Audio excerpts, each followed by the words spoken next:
la reprise, on a une voiture qui réagit bien. Vas-y, arrête d'accélérer, j'arrive pas à parler. Les amis, bonjour à tous, je suis content de vous recevoir une nouvelle fois sur la chaîne Kabarth officielle. Comme vous le savez, on va vous présenter une Abarth. Et celle-ci, c'est une préparation en stage 3. Très intéressant, plein de choses à découvrir sur celle-ci. On va vous raconter un petit peu cette petite histoire. C'est parti, viens avec moi.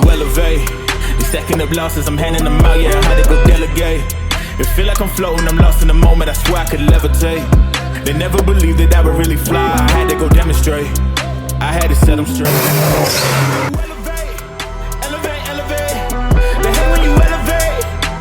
Les amis, comme vous pouvez le constater, celle-ci est en noir, donc un noir pailleté, avec les jantes en noir, très intéressant. C'est une année 2014, donc une phase 1, une 595 Turismo. Pour vous expliquer un petit peu la partie extérieure, nous n'avons rien fait d'extraordinaire en soi sur la partie extérieure, parce que déjà, elle est très très belle comme ça. On a les rétros qui ont les drapeaux italiens, franchement, sont très sympas. Je trouve que ça donne un petit côté original à la voiture. Alors pour la partie châssis, nous avons mis des élargisseurs de 20 mm à l'avant, à l'arrière, et un kit BC Racing. Donc le kit BC Racing, c'est 4 amortisseurs combinés filetés qui sont réglables en dureté, souplesse et hauteur.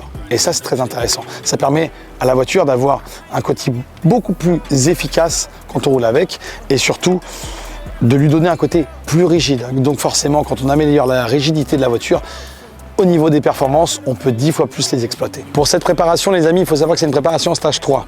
Nous avons différents stages 3 à vous proposer. Ça, pour le savoir, il faut bien sûr nous appeler, les amis. Pour celle-ci, nous sommes sur un TD04. Les bobines sont des bobines d'origine. 4 bougies ont été remplacées en NGK. L'entretien a été fait dessus, forcément. L'huile a été changée. Il faut savoir que pour une préparation d'un stage 3 comme ça, nous mettons comme huile Bardal XTS 1060. C'est le type d'huile avec lequel on travaille. Nous en sommes très contents, et surtout que Bardal sont nos partenaires. Donc clairement, c'est une huile de qualité et qui, clairement, fait largement son travail sur les Abarth. Pour ce qui est donc du reste de la préparation, nous avons des injecteurs en 650 cc dessus. Vous avez pu voir que nous avons installé le décanteur ici, proprement, avec le petit renifleur qui va bien. Nous avons une dump valve Bonalum, un Catasport 200 cellules, l'intercolore Aura qui a été mis dessus, installer une admission haute. Alors, ce qui change un petit peu à nos règles. Quelle est la différence entre une admission haute et une admission basse? Une admission basse va forcément aspirer plus d'air frais. Une admission haute va aspirer forcément plus d'air chaud.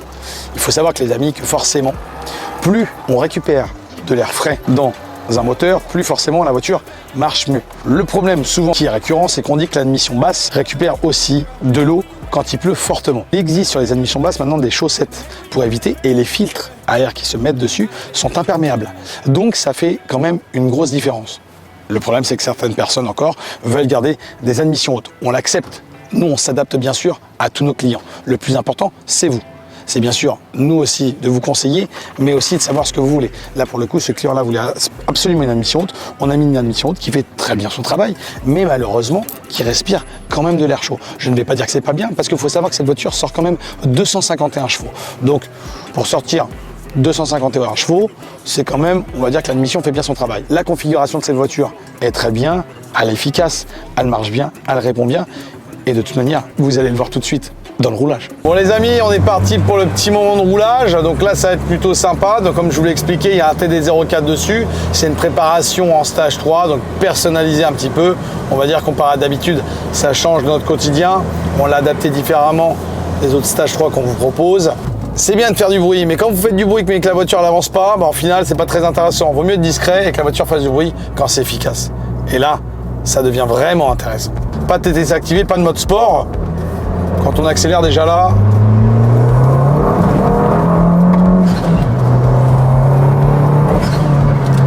elle marche déjà bien, même très bien. Vous pouvez entendre le turbo juste derrière. Le turbo réagit super bien. Mode TTC, mode sport, vous repartez, vous accélérez.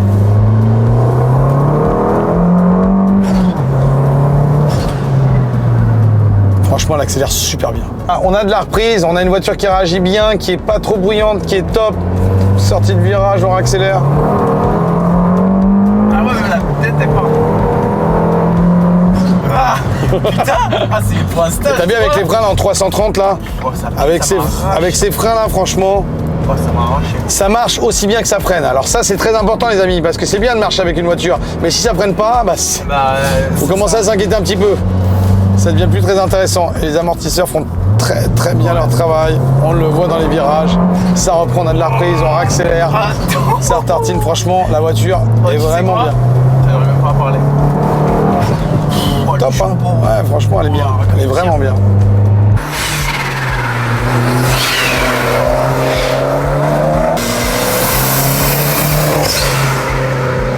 Vas-y, arrête d'accélérer, j'arrive pas à parler.